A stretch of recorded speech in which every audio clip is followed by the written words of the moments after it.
How we doing, folks? Your host Moose here, back with episode 2 of the Pittsburgh Penguins NHL 21 franchise.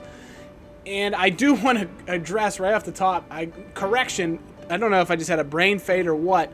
I think at one point I referenced the Penguins coach. I said Mike Johnson. Of course, I meant Mike Sullivan. I don't know if I did a mishmash of Mike Johnston, who used to be a Penguins coach before Sullivan, or I was watching the One from the Heart documentary. If you haven't seen it, it's the Penguins Stanley Cup championship video from the 90-91 season. Their coach was Bob Johnson, so I don't know if I just had a mishmash of that or whatever.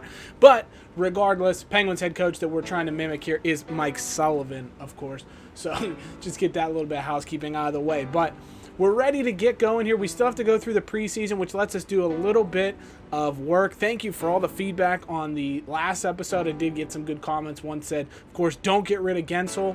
Make sure you keep him. That is definitely something we plan on doing. When I said the rules as far as keeping Crosby and or Malkin, that was more just those two guys because they're franchise cornerstones. But as far as players on the team, Gensel is one of the top guys we want to keep because honestly, other than Crosby, he fits our head coach and our roster better than anybody else. He's also under contract for the next 4 years at a very reasonable $6 million price. So no chance we would let somebody of Jake Gensel's stature go, especially not for anything other than a hefty price. But definitely going to be keeping him around. So we do have a little bit of work. We'll just kind of jump through it quick and fast as we go here. The one thing I want to make note of, I did decide we're going to try and hire a couple of more scouts with a little bit better ratings. We are going to get a better goalie coach. Otherwise, I'm happy with the coaching staff.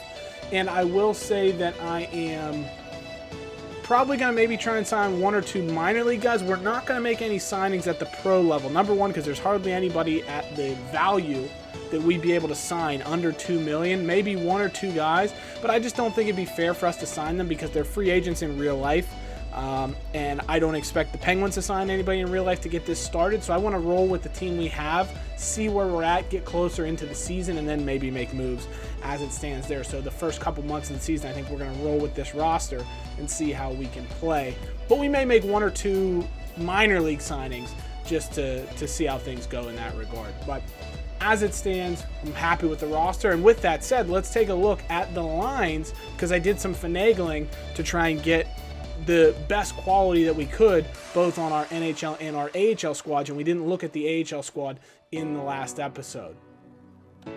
So for our NHL squad, I did decide to leave the offensive lines exactly as I designated them in the first episode because I think that's how we'll start the first month of the season or so. There may be 1 or 2 combinations where we can get a little bit better chemistry, but to start off, I want to see how these play, keep the team balanced, and see how well that we're able to play. So it'd still be Gensel, Crosby, captain on the first line, Rust, Malkin, Zucker, McCann, Jankowski, and Tanev, and then Aston, Reese, Bluger, and Skeevior on the 4 lines. Defensively, Dumoulin and Letang, Marino and Pedersen, and Matheson and Ceci. Now, where it's going to get interesting is when we go to the special teams. So if we look here at our power play line, we'll start with the regular power play. We're able to get a +1 on our main power play. Rust, Crosby, Gensel, Malkin, and Letang on D. Then we have Kapanen, McCann, Zucker, Matheson, and Marino on the second power play with just a 0. So we're not able to get too much of a bump on a power play. A lot of our better players don't really fit our power play strategy. I'm surprised we could only get a +1, unfortunately, because Letang and Rust don't really fit our power play, and I don't want to hamstring our number 2 power play too much. 4-man power play, pretty straightforward, but the area where we're really going to excel this season, I think, is the penalty kill. +5 on our number 1 penalty kill, +3 on our number 2 penalty kill. Jankowski, Skeevior, Cody Ceci, and Brian Dumoulin on our number 1 penalty kill unit, and then Teddy Bluger, Aston Reese, Mike Matheson, and Chris Letang on our number 2 penalty kill. The only guy that doesn't fit our penalty kill strategy is Chris Letang, but he's too good of a player to leave off. And I don't think we had anybody else that really fit the penalty kill strategy anyways that we could replace him with. So we leave Letang on there. We get a +5 and a +3. And then even on the 3-man, we have a +1 with Teddy Bluger there. And then Tanev I have just on the number 2 3-man penalty kill because, he wasn't featuring on the 4-man units. And I know he's a good energy guy, good penalty killer, so we feature him in that regard. Then we go to the 4-on-4 lines. We got Crosby, Gensel, Malkin, Zucker, and then McCann and Rust. 3-on-3, Crosby, Malkin, Rust, Gensel, Zucker, Kapanen. And then, of course, a couple of defensemen. Crosby's our extra attacker. And then shootout, we went Letang, Malkin, Crosby, Gensel, and Zucker in that regard. And then, of course, our goalies, Jari and DeSmith. And our scratches are Ruedel, Ricola, and Lafferty to start off with.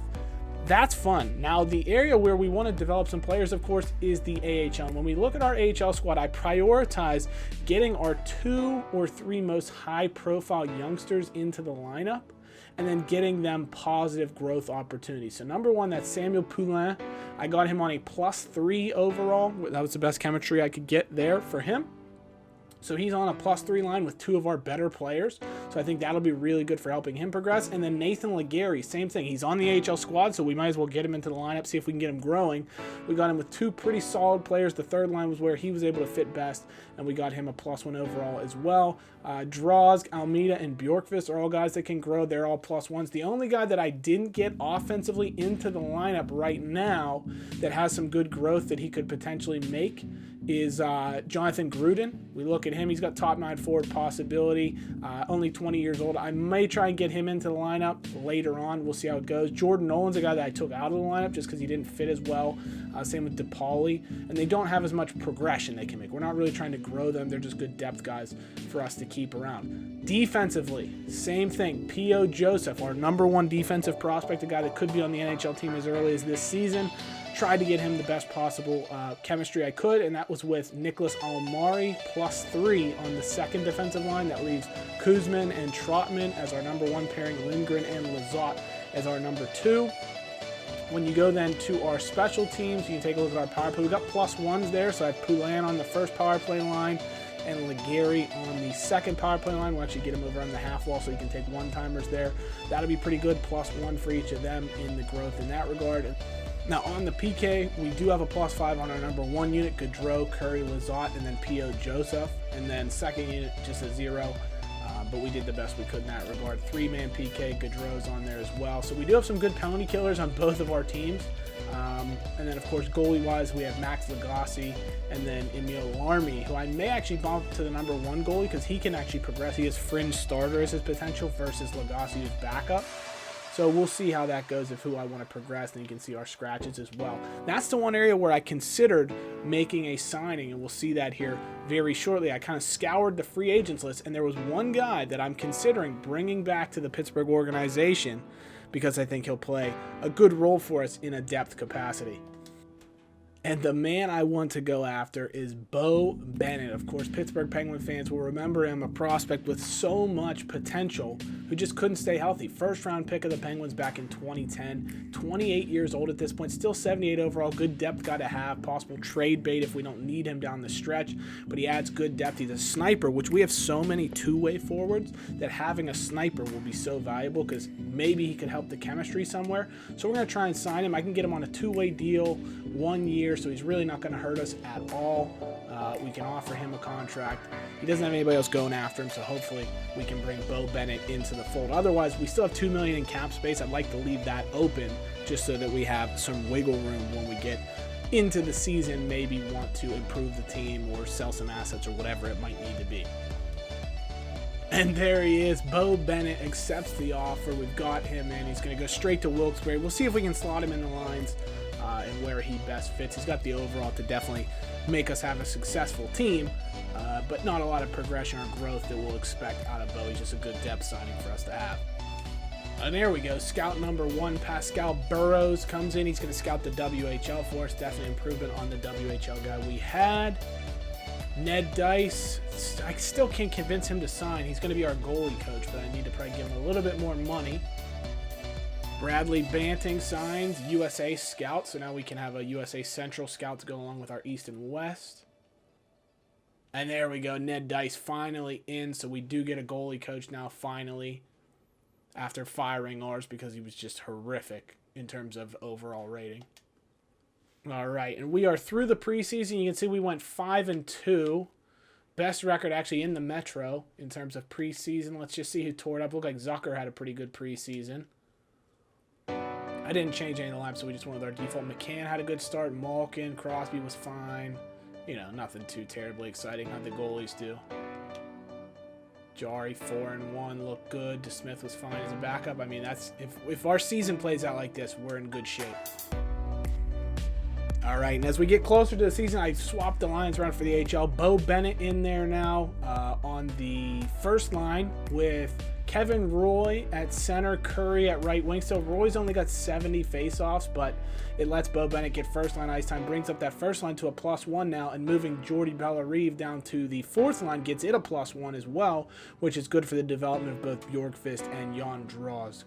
So I like the growth that we'll see there.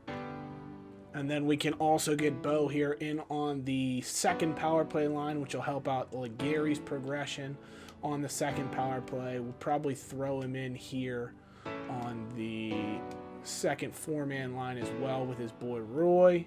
And then Bo doesn't penalty kill, so we'll leave him off of those lines. All right, and so as we're ready to get the season underway, let's take a look at free agency. I just want to see what guys signed around the league and where they might have gone. So let's go to signings. We can see any big names that went anywhere interesting. So Michael Grabner goes to Ottawa. Rosovich re-signs with Winnipeg. Brian Boyle goes back to New Jersey. Let's see, anybody else of note. Colin Wilson goes to the Devils. Soderberg goes to the Kings. Barzal renewed with the Islanders on a qualifying offer for a one-year deal. Mike Hoffman goes to the Kings. Bufflin goes to Ottawa, so Ottawa getting some good depth there. Pierre-Luc Dubois goes back to Columbus. Of course, we got Bo Bennett. Doesn't look like anybody signed the likes of Chara or anyone there. And yeah, if we look at the free agents, we can see Dylan Strome still has not signed his qualifying offer. Neither it's Vince Dunn or Ethan Bear. So it'll be interesting to see. Hopefully they get their deal signed. But then also players that are still out there right now. Vatanen, Granlund, Chara.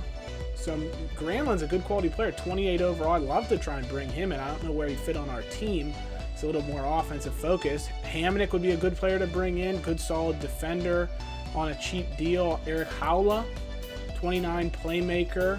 I wonder the likes of where we could fit him on the team. Forward line 1, but all power play lines, penalty kill lines, and we need him more as a depth guy. Kovalchuk we could bring in. Shillington's got a qualifying offer from Toronto he needs to sign. Derek Brassard, we could bring him back. That was a mess last time he was in Pittsburgh. Andreas Athanasiou, maybe as a scorer. But again, 82 overall, he's something that we already have, so I don't know where he would fit. Anthony Duclair still sitting out here. Should we sign the likes of an Anthony Duclair? If any of these guys are still sitting here in like a month's time, I'll definitely go after them because, them not playing is a little bit unrealistic, but I wanted to leave them available for CPU to sign. Connor Sheary, you can see he's got a team interested, but he's a player that's available for League. Bowmeister. So some good talented players here down the list that we could always go after. Adam McQuaid, good depth guy to sign, 79 overall, top 6 defenseman. Another guy that we could sign for the ability that he has. Who knows? We take a look at some of these guys, like I said, as we move a little bit further into the season. I wanted to give the CPU a chance to make deals at them, but if they're still available here in November or something like that, we might make a move for one of these guys. And there we go. Right before the start of the season, we get our 20th scout. Another OHL scout, Rose Celios, comes in. Excited to get them to use in order to, just bolster that Canadian hockey pipeline that we'll hopefully be able to bring in through the draft. And here we go, the season opener. We're ready to go. Washington versus Pittsburgh at PPG Paints Arena. What a way to get the season underway against one of your arch rivals. Alex Ovechkin taking on Sidney Crosby. I think as far as our schedule goes, let's take a quick look. This is going to have to be the game of the month that we'll play. Then we'll probably quick sim a game. Maybe we'll quick sim the Montreal game because we'll get a rematch against Montreal. We also could do the game real-time sim against Vegas. We'll get to see our boy Marc-Andre Fleury again, and then possibly sim the rest of the way through the month of October. And I think when we get to Halloween is where we'll try and wrap this episode up. Next episode we'll have a little bit more of gameplay, but I kind of want to leave some open-ended things for you here as we get to the end of the episode. Plus, we'll have a little bit of game action here as we take on the Capitals. And so here we go. Your Pittsburgh Penguins taking on the Washington Capitals. Ovi versus Crosby in a matchup to get the season underway. Let's take you out to PPG Paints Arena and get this season underway. It's a hockey night in Pittsburgh. And we welcome you to PPG Paints Arena, where your Pittsburgh Penguins are set to take on the Washington Capitals in their 2020-2021 season opener. Thanks to the great Mike Lang for that introduction as we get set to get underway. Tristan Jarry in net for the Penguins, Ilya Samsonov in net for the Capitals, and it's going to be a great game of hockey. Sidney Crosby to take the opening faceoff with Evgeny Kuznetsov, and Crosby does win it back to Chris Letang, and we're underway as Brian Dumoulin's into the attacking zone. Quickly to Crosby, who's in on goal, and Samsonov is forced into an early save on the Penguins captain to keep things scoreless in the early going. Orlov now on the counterattack as the Penguins change, give the Capitals a great chance, and it's Ovechkin who's going to score the opening goal of the season against the Penguins, and it's that man, Alexander Ovechkin, the great eight, adding to his tally and getting the goal on Tristan Jarry. It was a bad turnover by the Penguins and then a bad line change that left their two defensemen out on an island. Ovechkin gets backdoor, and he's able to just deflect that one in behind the helpless Jarry and give the Capitals an early lead. But the Penguins going to go on the power play now. Evgeny Kuznetsov tripping Jake Gensel, and so the Penguins will look to attack here. It's Evgeny Malkin charging into the zone, leaves it back to Rust. Chris Letang's going to dance around on the left-hand circle. He's going to dip down, pass it back to Evgeny Malkin, over to Brian Rust. The Penguins working around beautifully. Crosby on the back door, and a great save by Samsonov. Sidney still with it on the left half-wing circle, over to Malkin!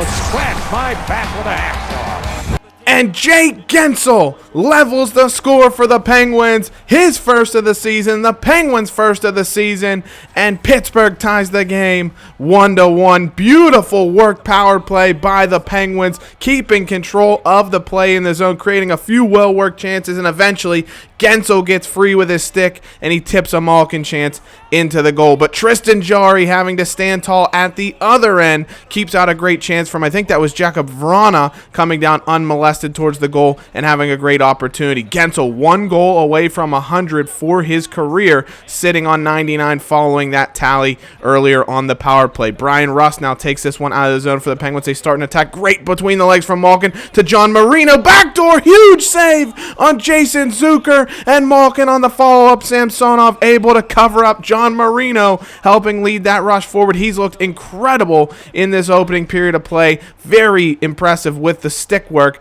as he tries to block that one from Kuznetsov, but Tristan Jarry is going to stand tall, make the save, and that's going to take us to the end of the opening frame of play here at PPG Paints Arena. Your Pittsburgh Penguins won, the Washington Capitals won on the Pittsburgh Penguins Hockey Network. Washington here looking to attack early on in the second period. They get behind the Penguins defense, and it's Marino making another great play. Dives down to block that one away, and he's going to lead the counter-attack charge for the Penguins and try and create a couple chances. Marino's going to dip this one down behind the net. It floats out in front to Kapanen, and Samsonov with a great shoulder save. Marino with the one-timer now as he's fed from Zucker, and Samsonov with another great save. Jakob Vrana comes forward, and Pettersson is going to wrangle him down with the stick. John Marino stepped up and levied a big hit on a Capital there, but it left Pettersson behind the play, and he was forced to take a penalty to eliminate the clear-cut scoring chance. But Tristan Jarry helping the Penguins power play the Penguins penalty kill to make that stand up, kicks that one out, makes a great save as the Penguins continue to battle away on the half wall here. Letang clears it away, and that would be all the chances we would see as we head to the end of the second period, still tied at 1. Washington now on the attack. It's going to be Kuznetsov, and Jarry with a great save there on the back door.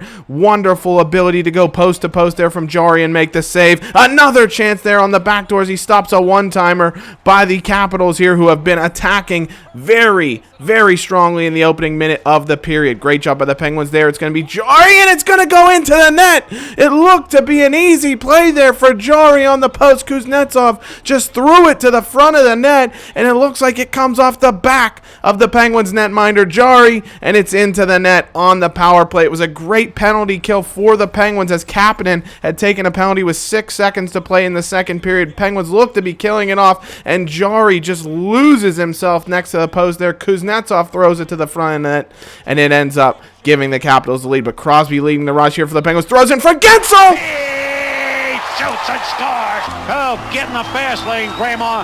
The bingo game is ready to roll.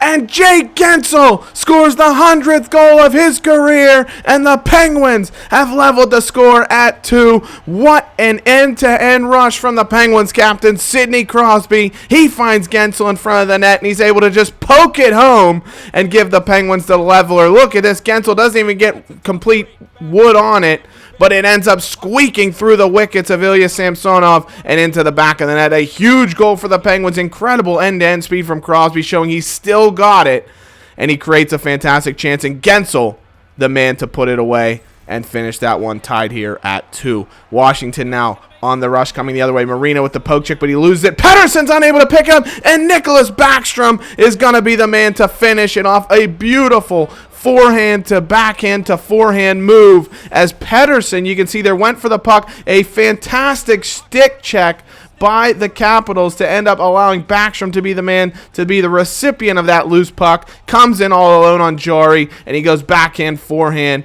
and flips it over the right pad of the Penguin netminder, and Washington retakes the 3-2 lead. Gensel now flips it up to Sidney Crosby. He's going to have a chance all alone on goal, and he takes a big hit there, unable to get the shot off. The Capitals maintain the lead. Gensel with the puck now on the rush. Back to Mike Matheson. He's unable to get his shot through to the net. Cody Ceci with the puck now. Matheson is the Penguins keeping control in the offensive zone. Dances along the blue line, finds Jake Gensel. He cuts down to the bottom of the circle, finds Jankowski! Oh, save my face with a rusty razor. And Mark Jankowski, playing his first game in a Penguins uniform, has found the back of the net. Jake Gensel, the man to create it. Jankowski, the recipient, in the right place at the right time, and he threads it past the goaltender Samsonov, and the Penguins tie the game. Once again, they say to the Capitals, anything you can do, I can do better. Fantastic goal. Gensel creates it. Jankowski finishes it, and we've got a tie game. And we take a look at the stat line for Jake Gensel. 100 goals in his career, a 3-point night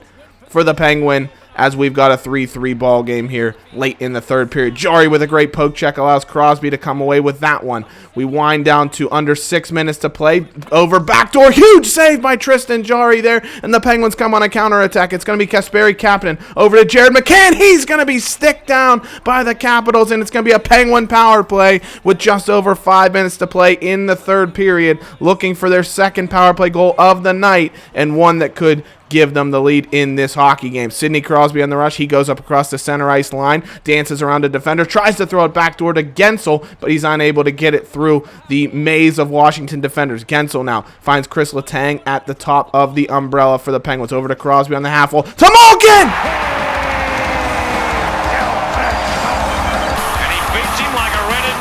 Evgeny Malkin gives the Penguins the lead on the power play. The second time a Malkin shot from the point has resulted in a Pittsburgh goal. It was a beautifully worked play by the Penguins. Crosby to Letang to Malkin. The Penguins' big three, and they take advantage of the power play opportunity they were granted. Penguins with their first lead of the game, and it comes late on, and that could be the winner. What a job by the Penguins power play to give Pittsburgh the lead. And so on the ensuing faceoff now, Washington will certainly look to get up ice and create some chances to find a leveler here. But it's going to be Jankowski winning the faceoff. The Penguins try and find him, nowhere to go. Ovechkin, his pass is picked off by Jankowski. He's got it through to McCann. He's got a chance on goal. Goes backdoor. And Brandon Tanev unable to hit the net. That was a huge chance for the Penguins. And Washington stays within one on the missed opportunity. The Capitals now pulling the goalie. They try and go backdoor. They're going to find the point. It's going to be John Carlson over to Orlov. Goes backdoor. It's in front. It's intercepted by Letang. The Penguins going the other way. Teddy Bluger puts a shot on. Ladies and gentlemen, you got it. Elvis has just left the building. And your Pittsburgh Penguins are going to win this hockey game. Teddy Bluger puts the icing on the cake of a 5-3 victory, come from behind over the rival Washington Capitals. A gigantic win for the Penguins, one where they showed the utmost resilience, and something that they'll have to put on display for the remainder of this hockey season if they're going to reach their ultimate prize, which is going to be the Stanley Cup. But a gigantic victory for the Penguins. Tristan Jari with an incredible performance in the goal. Obviously, 3 goals against, which isn't spectacular, but he had a stretch in the second period there where he had stopped about 25 straight shots. It was an incredible performance for him. Jake Gensel with a couple of goals for the Penguins. Sidney Crosby making his mark shown, and the superstars showing up for the Penguins as Evgeny Malkin with the clap bomb that sealed it for the Penguins on the power play in a 5-3 win here on the Penguins Hockey Network. And so we take a look at the stats following the game. 38 shots for the Capitals to just 25 for the Penguins. Like we mentioned, Tristan Jarry, fantastic performance. He gives up a goal on the first shot of the game, and then he ends up reeling off, I think, about 25 straight saves before the Capitals potted a couple more behind it, but we were able to show our resilience and come away with the victory. Sidney Crosby, 3 assists. You can see our leading minutes went to John Marino, 22 minutes. He was great. I thought he was incredible on this game. They didn't have stats for poke checks and things like that for takeaways, but he was incredible on the game. I thought John Marino might have been our best player on the ice tonight. Gensel, of course, with 2 goals leading the way, Malkin with 1, Jankowski with 1, and Bluger adding the empty net goal. And if you look at the minutes, we did a pretty good job of spreading them out. Our lower line players about 10 minutes, our top line guys 17 to 18 minutes. I thought we did a good job keeping things fairly even to keep our top players fresh, and they made the Capitals pay because of it. Crosby with 3 assists, Letang with 2 assists, Gensel with 3 points, Malkin with a goal and an assist. It was just an incredible game all around, and our stars showed up and came out to play. Letang actually led the way with 5 hits. Sevior had 3, Marino had 3. I thought it was a great game all around. Of course, a couple of times where we just bit too early on plays and maybe gave up some odd man rushes to the Capitals when we didn't need to. But Tristan Jarry, the man to make those stand up. 921 save percentage in his first start for the Penguins this season as we go to 1-0. The Capitals, of course, their big guys showed up again. Kuznetsov, Ovechkin, Backstrom in the goals. Backstrom leading the way in shots, Kuznetsov, Ovechkin. They had their chances, but the Penguins won this one. And so how about that for an opening game? Your Pittsburgh Penguins victorious over the Washington Capitals, 5-3. And my goodness, talk about a gigantic victory. So with that win, like I said, we'll take a look at the calendar. I think we will do the active simulation for the Montreal game and the Vegas game. And then we'll do quick sims all the way up until Halloween and see where the team stands at that point. And how about that? A quick look. Our AHL team played their first game. Bo Bennett, who we brought in, 2 assists. Roy gets a goal and an assist. Curry gets 2 goals. Big game for them. Our 2 prospects, Poulin, 14 minutes of ice time. Legary played 13 minutes, was a -1. But still, good solid day for our first line, especially as Wilkes-Barre gets a victory. All right, so game number 2, we're going to take on Montreal here. We're going to go ahead and simulate this one. We'll test out the quick sim and see how it goes. We'll speed it up just a little bit here. We'll go 4 times. We'll go 8 times a minute at a time, and we can kind of get a feel for the game. So power play from Montreal, nothing goes on there. Not a lot of shots, and Brian Rust gets a goal on Carey Price. So a big score for the Penguins there. After 10 minutes, there's only been 5 shots in the game. We get a power play. I don't even think we had a shot. Montreal getting really nothing on our goal here. Look at the shots, 8-4, 8-5 Montreal power play, and it's the end of the first period. And it's a good start to the game for the Penguins. You can see not a lot going on. We'll do a quick look. Penalties. Letang got a holding penalty. Bluger got a slashing penalty.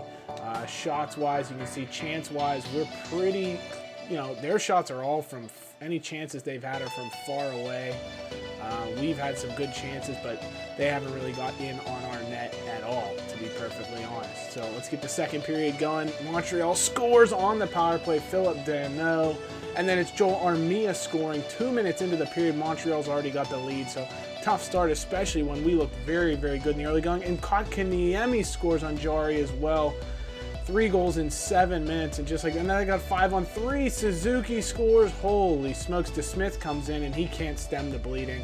We are getting absolutely blown out against the Canadiens. They're picking up right where they left off on us after last season.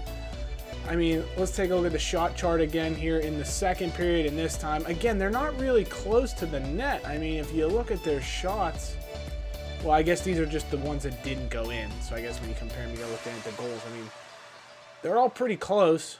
They're in good scoring positions other than the Kotkaniemi one that led to Jarry coming out of the game. So It is what it is. Not a great start. We get into the third period here. Power play for us. Can we get something going? No, and it's Joel Armia again on DeSmith. Just run out the clock on this game. It's an embarrassing performance right now.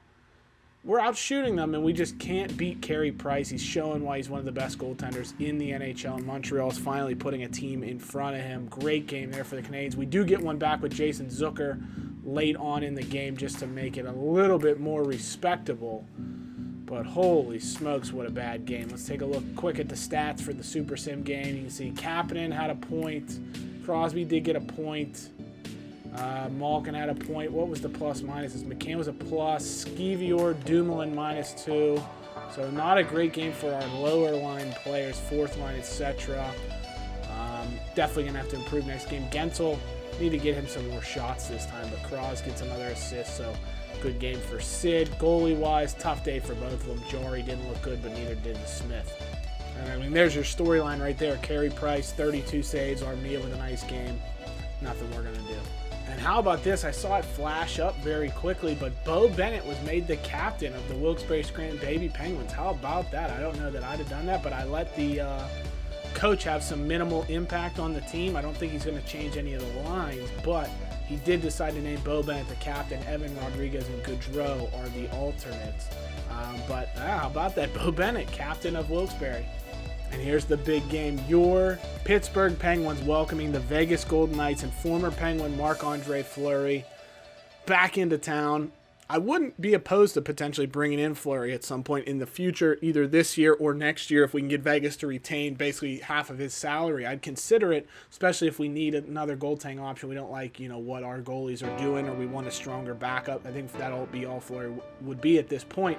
But I know Vegas probably looking to trade him. He's definitely a guy we'd at least show some interest in if we considered bringing him in. I think just for the fun of it, maybe we'll play Vegas in this particular matchup, or at least jump in a little bit later on. So here we go. Let's get this one underway. Need a big performance out of the Pens after such a struggle against Montreal in this one. Again, it's another slow start in the first, and there we go. Riley Smith gets the first marker, beats Tristan Jarry from the left wing circle, right wing circle, depending on where you're looking at from. But not a good start for your Penguins here at home. Third straight home game, and we're struggling in this one against Vegas. They're putting up plenty of shots, and we go to the end of the first. Only down 1-0. Let's see again, same thing. Where are we getting our chances from? Are we on goal here? Who's in net? Lehner's in net anyways, no Fleury, so we're not missing out on that matchup. We got a lot of shots. You can see from that left side of the attacking zone, trying to get something in Lehner, but we're just not close enough to the net here. So let's get the second underway. Maybe we can get a power play chance. Our power play looked very good against Washington, but instead we're the one taking the penalties here. I know we have a good penalty kill, but we don't want to be playing shorthanded so often. There's Stevenson beats Jarry this time. 2-0, we fall down again. It's been a tough go of it. And there's Braden McNabb beats Jarry. It's been a very tough go for the young starting netminder. We trusted him with our future, and I mean, we're letting him down right now. We're getting outshot. We're not looking good. We're not providing him with any attacking options here. And we get a power play. Can we get something here? There we go. Brian Rust with the power play goal. Beats Lehner, trying to get us back into this game. Maybe we'll jump in this one with like 5 minutes left if we're trailing here. And there we go. Letang gets the goal on Lehner. 10:40 to play. We're going to slow it down. And there we go. Kasperi Kapanen with the goal. 3-3, just like that. We are right back in this contest. We're going to watch it kind of slow here. We'll take it to about 4 minutes left, maybe 3 minutes left, and then we'll jump in. And there we go, 2:34 left. We're going to go ahead and we're going to jump in this game. Tied 3-3. It's been an incredible comeback. Can we get a win for your Penguins? So let's go. Here we go. Let's get this going here. 3-3. Malkin's on the ice for the Pens. And we win the draw. There's Dumoulin. Oh, come on. Get it to Letang. Tough giveaway. We don't want to get scored on early here. Letang. Zucker. Shot. Oh, big save. And we're going to get a power play. Huge there. They trip Zucker after the chance. Riley Smith brings him down. And your Pittsburgh Penguins, with 54 seconds to play, are going to get a power play. Gigantic for the Penguins. Crosby out, Malkin out, Gensel out, Letang out. Sid wins the face-off.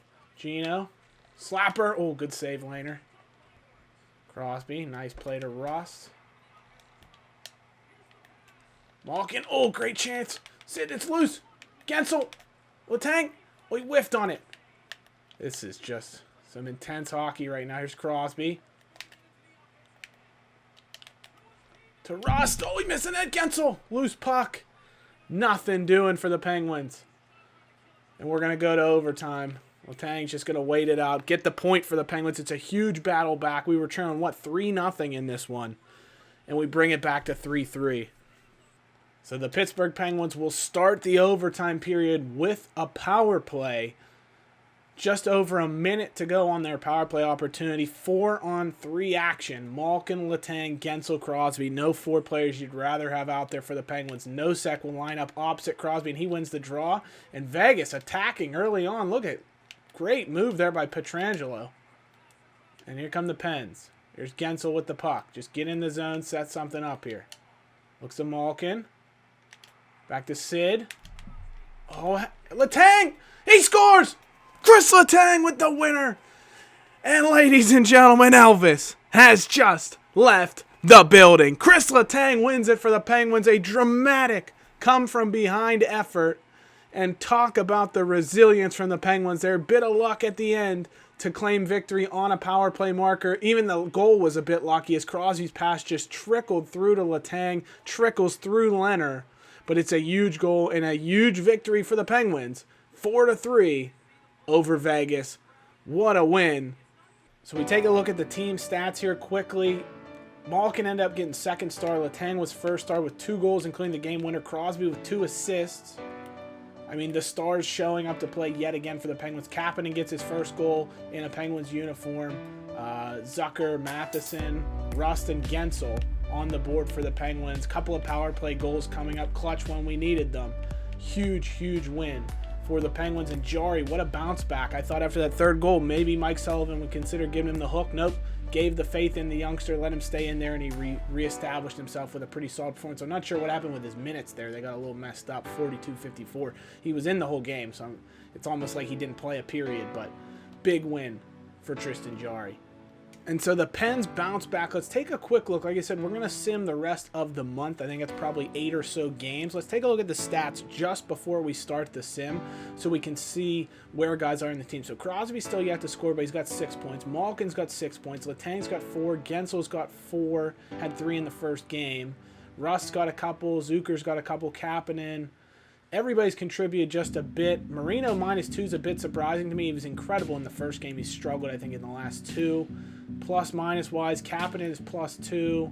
We got a bunch of minuses because we've scored a bunch of power play goals. We'd like to see a little bit better, especially our second line seems to be struggling. And then if we go to the goaltending position, Tristan Jarry, 884 save percentage, but we only played 3 games, so I'm not sure how he's 2-1 and DeSmith has a loss. That got a little screwed up there in the Montreal game. DeSmith, I don't think, should have a loss from that one. Jarry gave up 3, and we ended up losing, 5-2? Or yeah, so I don't think DeSmith won't have a loss. We'll just ignore that on his record, but tough start to the season for the goaltenders. Hopefully we can pick it up. All right, so we'll do a little bit of a quick sim here. We got Montreal, Vancouver, Toronto, Edmonton, Calgary, Vancouver, and the Islanders. And then, like I said, when we get to the 31st, that's 1, 2, 3, 4, 5, 6, 7 more games. And once we get to the 31st, we'll take a look around the league, and we'll see if there's any free agents potentially we might need to snap up, any line changes we might need to make if somebody's struggling. So we'll go ahead through those matchups. So let's go ahead and sim up to that day. We can see at Montreal, we get a 4-0 victory. Huge bounce back win after struggling against the Canadiens there. And Brian Rust injured with a sore foot. He's going to be out till at least November 5th. So we'll have to do a bit of management here. I'll show you what the lines look like once we take Rust out. All right, so a little bit of rearranged lines. We got Gensel, Crosby, Kapanen. McCann goes up with Malkin and Zucker. Tanev comes in, Skeevior jumps up to the third line with Jankowski and Tanev, and Lafferty comes in on the fourth line. We also did a little bit of misconfiguration of the power play as well. Kapanen goes up to the first line. Tanev comes in. So a little bit of management there, but nothing too significant. But Rust will be out for a good bit of time, so we have to go in that regard. 4-1 win versus Vancouver, 2-1 win versus Toronto. Emil Larmy, who is a backup goaltender, is going to be out with a bruised shoulder. We'll just do head coach replaces player.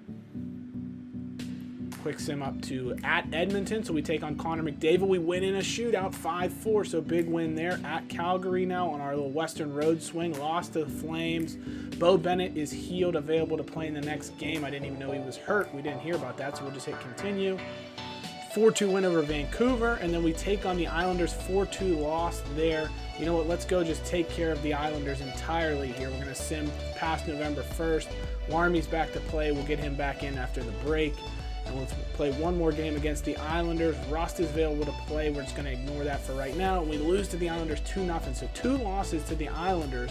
And if we take a look at the standings as they flow through here, you can see we're currently in a wild card place, but we do have some games in hand. So it was a good start to the season. We're 6-1 after the Oilers game, but then we've gone on a tough streak, losing 3 of the last 4.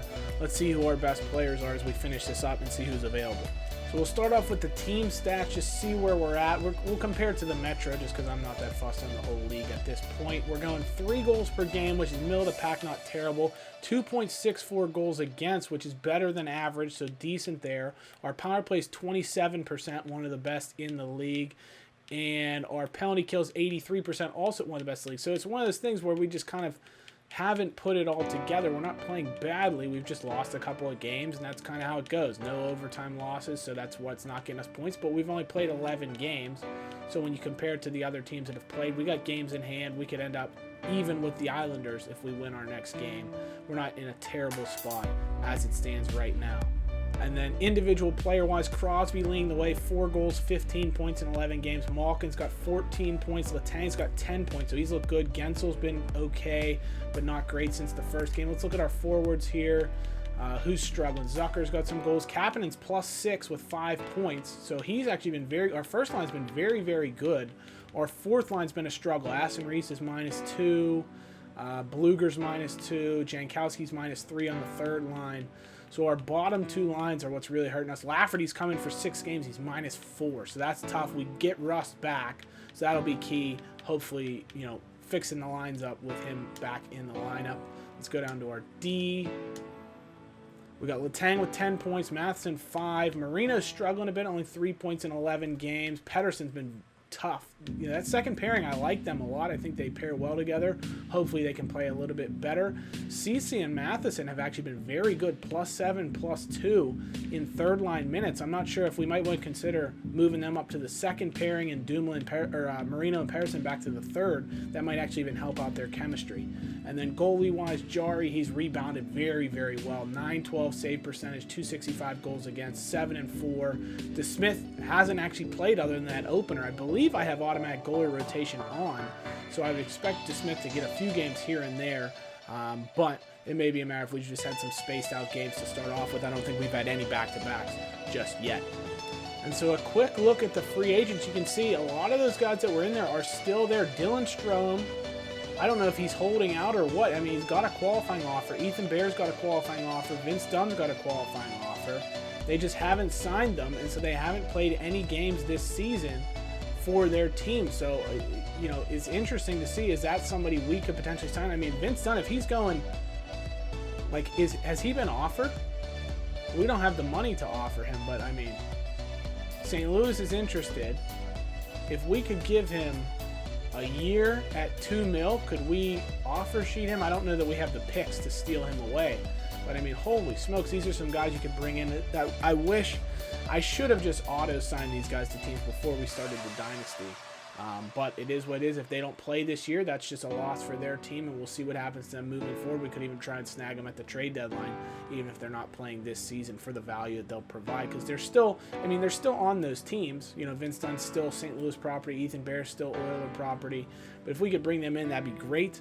I don't know that there's anybody here that I want to sign. I like the way we've been playing. The only guy I was maybe interested in was like an Anthony Duclair, because I think he's got the offensive ability to play with our guys, but we've actually looked pretty good offensively, so I don't think we need anyone just yet. I want to at least hold out for another month or two just to see where we're at, maybe by the turn of the year, end of December, beginning of January, and maybe determine if we need one of these guys.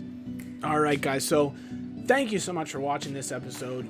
Going into the next episode, number one, let me know, are any of those free agents guys we should consider picking up? Do you think it's a little bit cheap for us to take one of those guys early on in the season that may be still available, or should we leave them for the CPU to pick up and kind of at least make things a little bit more challenging for ourselves here in the opening season, especially because we haven't seen our team at full strength. You know, Rust missed a few games. We looked good before he got injured, started off 6-1. With him back in the lineup, will we still be able to produce? The other thing, in this next episode, we'll probably play through at least November, if not into December. Let me know of all the games you see on the screen here. We're going to try and play one, maybe play one, jump into one.